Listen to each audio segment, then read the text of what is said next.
Bismillahirrahmanirrahim. Assalamualaikum warahmatullahi wabarakatuh. Kembali bertemu dengan saya Rahayu MPD dalam tutorial ke-8. Tutorial ini adalah tutorial terakhir di sesi-sesi kita sebelumnya.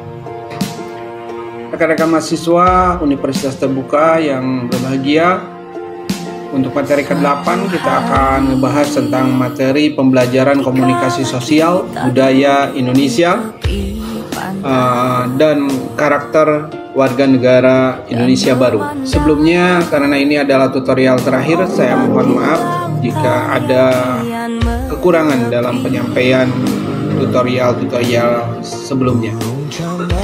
Rekan-rekan mahasiswa yang berbahagia, sengaja saya memperlihatkan inilah karakter-karakter warga negara Indonesia, mulai dari para pahlawan nasional, dan pada cover bawah ini adalah generasi alpha, generasi beta yang akan saudara ajar. Kita masuk ke tutorial pertama. Rekan-rekan mahasiswa, pertanyaan awal dari perkuliahan hari ini adalah di mana posisi Anda? Generasi yang mana Anda berada hari ini? Kita lihat ada generasi baby boomer. Ini adalah generasi yang lahir di tahun 1946 sampai 1964. Mereka lahir setelah Perang Dunia Kedua. Sementara untuk generasi X, ini adalah mereka yang lahir antara 1965 sampai 1975. Selanjutnya kita masuk kepada generasi Y, atau lebih kita kenal dengan generasi milenial. Ini mereka lahir di 1977 sampai 1994. Sementara generasi muda hari ini ada di generasi Z, di mana mereka lahir antara tahun 1995 sampai 2010. Ini adalah generasi yang memiliki salah satu ciri adalah open mind. Selanjutnya, generasi yang akan saudara ajar mungkin ada di generasi ini, generasi alpha. Generasi alpha lahir antara tahun 2011 sampai 2025. Inilah generasi abad 21. Kita lihat tipe belajar mereka, gaya belajar mereka seperti apa. Karena di pendidikan Pancasila dan kewarganegaraan, kita pun harus memahami tentang teori belajar mereka. Generasi Z, rata-rata mereka menyukai gaya belajar yang interaktif dibandingkan dengan pembelajaran satu arah. Selanjutnya, mereka juga mengembangkan cara berpikir yang kritis, critical thinking, di mana keterampilan melakukan riset dan pengolahan data mereka sudah dibelajarkan karena mereka hidup dan besar di generasi GZ. Selanjutnya, di generasi Z juga mereka memiliki pola pikir bahwa belajar tidak harus selalu dilakukan di dalam ruang kelas. Tentunya di luar kelas juga mereka menyukai, maka akan muncul tipe gaya belajar, dan pada akhirnya metode pembelajaran mungkin saudara bisa berkemasnya sehingga tidak monoton di dalam kelas. Di kali ini mereka dibawa. Selanjutnya, di generasi Z juga mereka lebih terlibat dalam bidang studi atau pembelajaran yang sesuai dengan minat mereka. Makanya kita kurikulum merdeka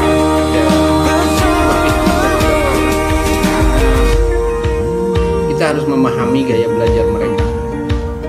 Selanjutnya, di generasi alpha, Generasi Alpha ini adalah generasi yang menyukai pembelajaran berbasis teknologi digital. dan atau secara virtual. Mereka lebih berfokus pada keterampilan skill dibandingkan dengan konten pembelajaran. Mereka akan lebih suka praktek-praktek dalam pembelajarannya. Selanjutnya, mereka pun menyukai sistem belajar yang lebih fleksibel dan tidak terikat banyak aturan-aturan. Satu tantangan besar mungkin untuk saudara-saudara mahasiswa yang akan mengajar generasi alfa ini. Selanjutnya ada pada generasi alfa ini juga mereka menaruh minat yang besar untuk berkolaborasi saat belajar, baik dengan guru maupun dengan sesama siswanya. Ini mereka begitu terbuka sehingga mereka pun adalah generasi yang tentunya bisa gotong royong, bisa bersama-sama untuk berkolaborasi memecahkan masalah-masalah pembelajarannya. Saudara-saudara sekalian, saya perlihatkan ini adalah sifat-sifat yang dimiliki oleh generasi Z. Mereka menyukai format audiovisual, bergantung kepada teknologi yang mereka sudah kuasai.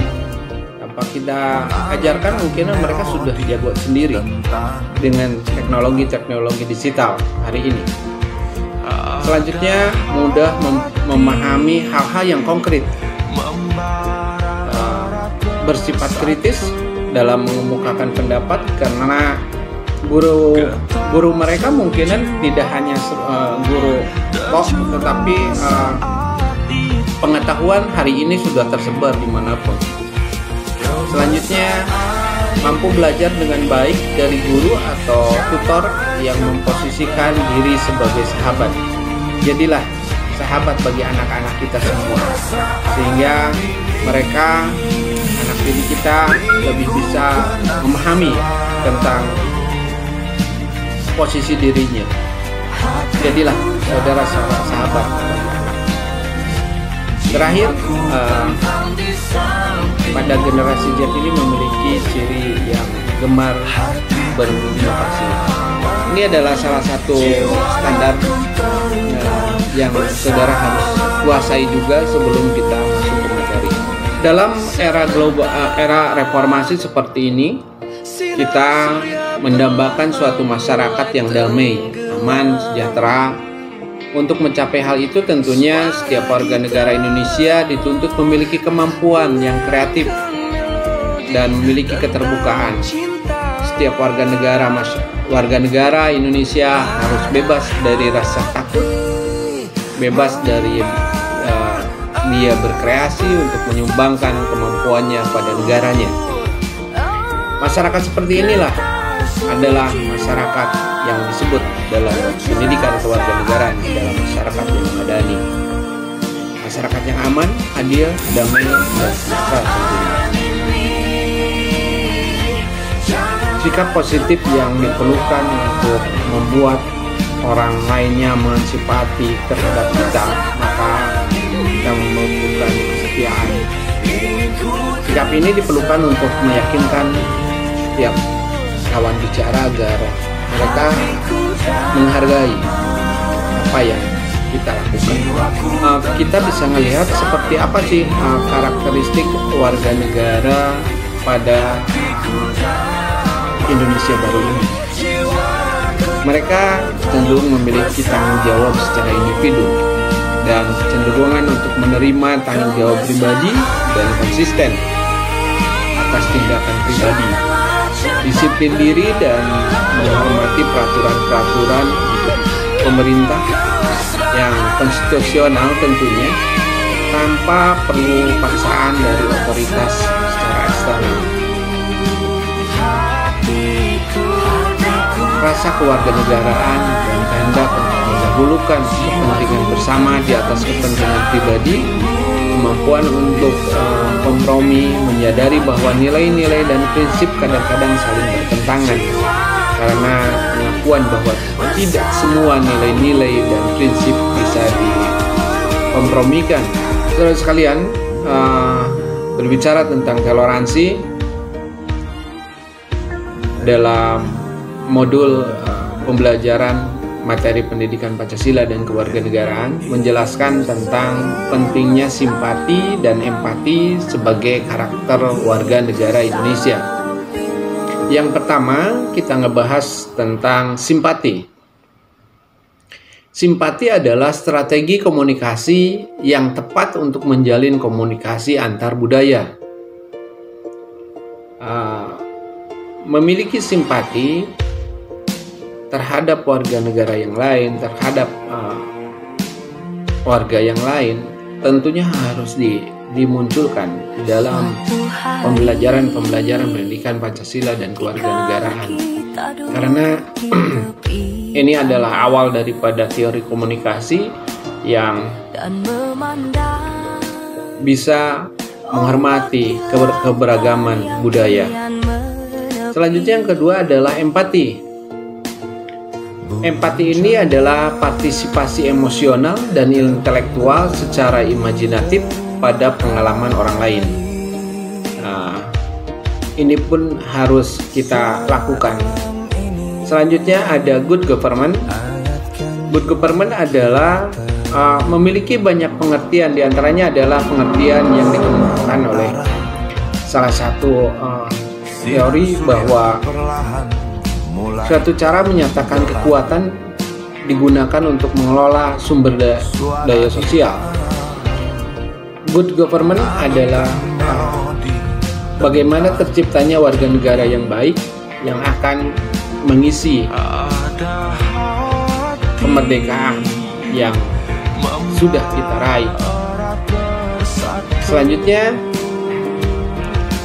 karakteristik good government ini sendiri, salah satu diantaranya adalah partisipasi warga negara.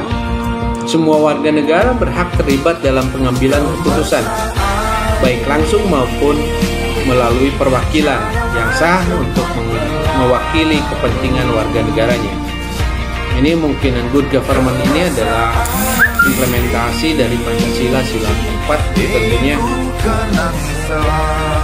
bahwa setiap warga negara berhak dipilih dan memilih. Selanjutnya ada penegakan rule of law, penegakan hukum,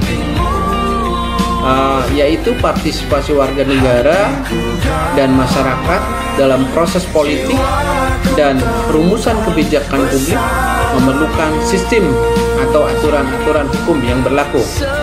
Berbicara tentang rule of law, tentunya kita bisa lebih mengkaji lagi bahwa di nilai-nilai Pancasila tentunya ada hal-hal yang terkait dengan penegakan hukum. Di Undang-Undang Dasar Negara Republik Indonesia tahun 1945 dijelaskan dalam pasal tersebut bahwa setiap warga negara memiliki kedudukan yang sama di depan hukum dan tanpa terkecuali. Tak ada kecualinya, semua warga negara harus taat dan tunduk terhadap aturan hukum yang diberlakukan. Selanjutnya, saudara-saudara, kita membahas juga bagaimana sih penegakan rule of law itu. Tanpa diimbangi oleh sebuah hukum dan penegakan hukum yang kuat, partisipasi akan berubah menjadi proses politik yang anarkis. Oleh karena itu, untuk mewujudkan good government harus diimbangi dengan komitmen untuk menegakkan rule of law, menegakkan hukum itu sendiri, yang memiliki karakter antara lain seperti: 1. Supremasi hukum. Yang kedua, kepastian hukum. Yang ketiga, hukum yang responsif. Yang keempat, penegakan hukum yang konsisten dan non-diskriminatif. Dan tentunya peradilan yang bebas dan independen. Saudara sekalian, dalam prinsip negara memadani, tapi ada transparansi, ada keterbukaan. Keterbukaan dalam hal ini adalah adanya sebuah sistem yang memungkinkan terselenggaranya komunikasi internal dan eksternal dari korporasi. Transparansi terutama dalam hal keuangan negara, pengelolaan uang negara di bank sentral, dan transparansi sektor publik. Selanjutnya kita juga mengajarkan tentang akuntabilitas.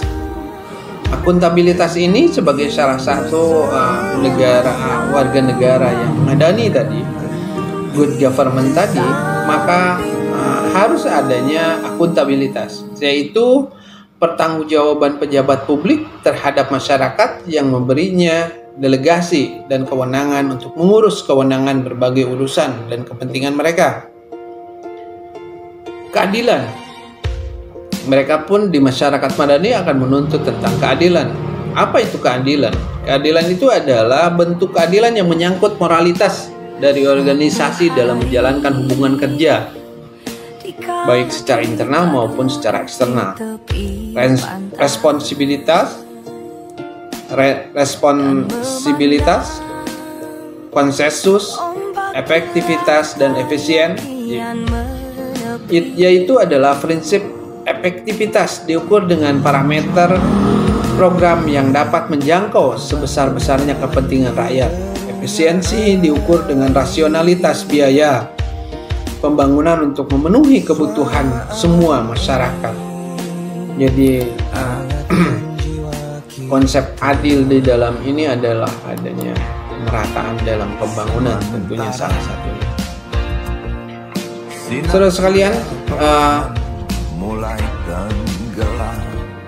kita pun di dalam tutorial ke-8 ini akan ngebahas tentang tujuan dari teknik belajar studi kasus dalam pembelajaran pendidikan Pancasila dan kewarganegaraan.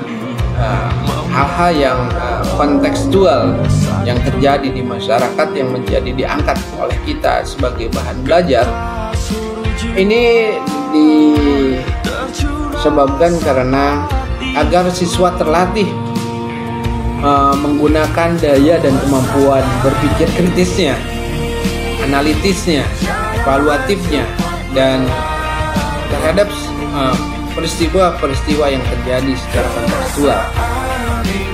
Untuk meningkatkan efektivitas pelaksanaan studi kasus ini, maka saudara memiliki peran antara lain adalah 1.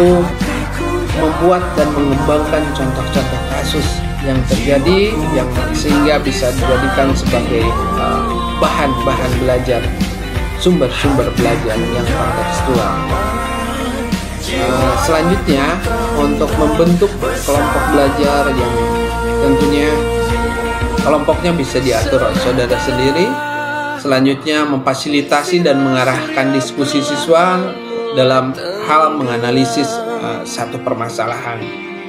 Ini mungkinan saudara bisa menggunakan metode-metode belajar yang interaktif, bisa saja salah satu diantaranya pendekatan problem based learning maupun project based learning. Ini bisa dilakukan oleh saudara di dalam pendidikan Pancasila dan kewarganegaraan. Selanjutnya, meminta murid untuk membuat kesimpulan, memberikan komentar. Tentunya saudara diajarkan dalam diskusi kemarin di tutorial 1 sampai ke 7 sampai 8 juga kita ada diskusi melalui LMS. Tentunya itu bisa diterapkan oleh saudara ketika saudara membahas tentang bagaimana menyimpulkan satu permasalahan yang terjadi. Terakhir, di dalam mengambil pembelajaran yang kontekstual dari kasus-kasus yang ada di lingkungan masyarakat adalah memberikan tanggapan, pendalaman, pengayaan, dan mengurus hal-hal yang terkait dengan diskusi yang dilakukan. Saudara-saudara sekalian, tentunya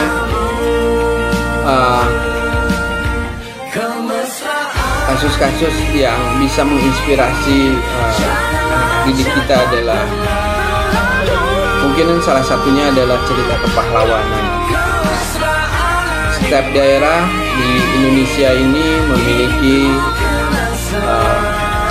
pahlawan-pahlawan yang bisa menjadi inspirasi buat mereka. Begitu mencintainya mereka terhadap negaranya sampai mengorbankan bukan cuma hartanya tapi nyawanya sendiri. Cerita tentang kepahlawanan ini tentunya menjadi bagian materi-materi yang harus saudara perkenalkan, hadirkan di ruang-ruang kelas tertentu.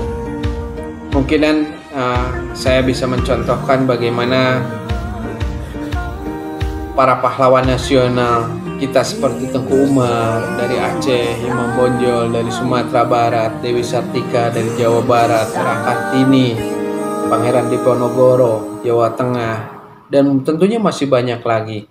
Mereka semua bertujuan untuk memerdekakan bangsa ini dan golongannya dari penindasan, terhindarnya dari penindasan bangsa. Mereka berjuang untuk persamaan derajat. Nah, satunya adalah yang berbicara tentang gender, Dewi Sartika dan Era Kartini. Mereka berbicara tentang gender.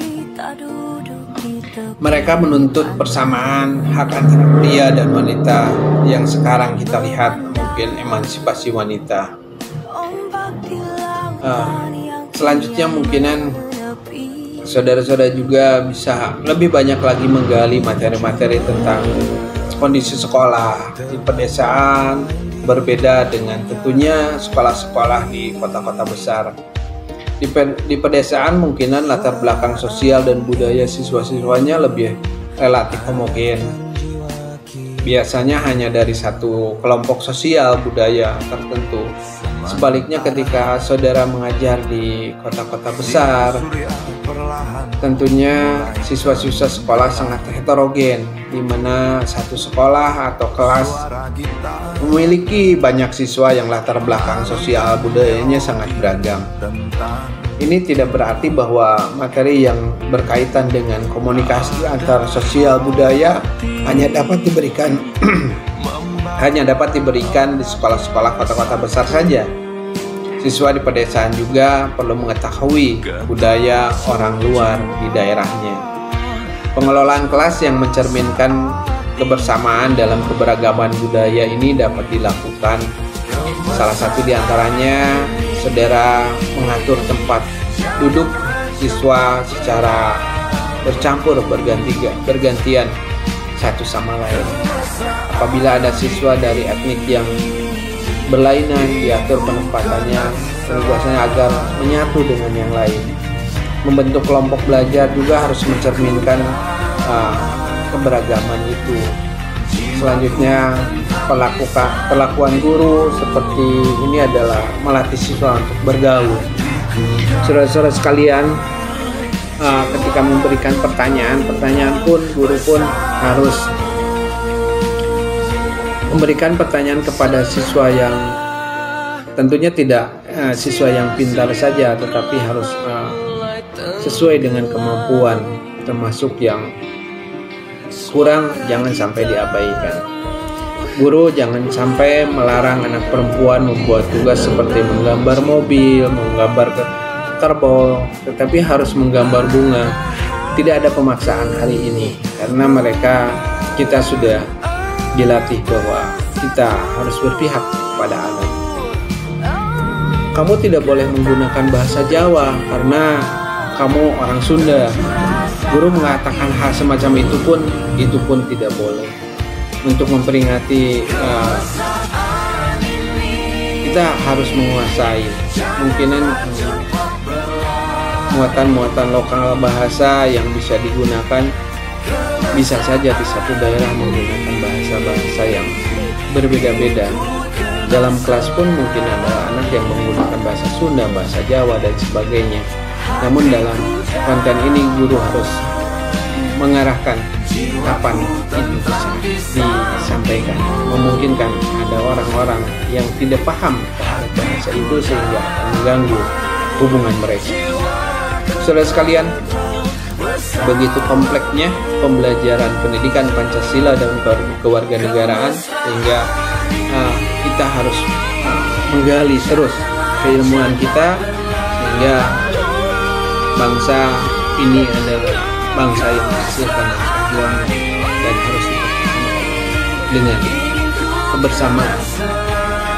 Saudara sekalian, mungkin itu saja yang perlu saya sampaikan dalam hal ini. Terima kasih atas perhatiannya. Semoga saudara-saudara tetap semangat dalam belajarnya. Dan satu quotes yang perlu saya sampaikan ke saudara semua,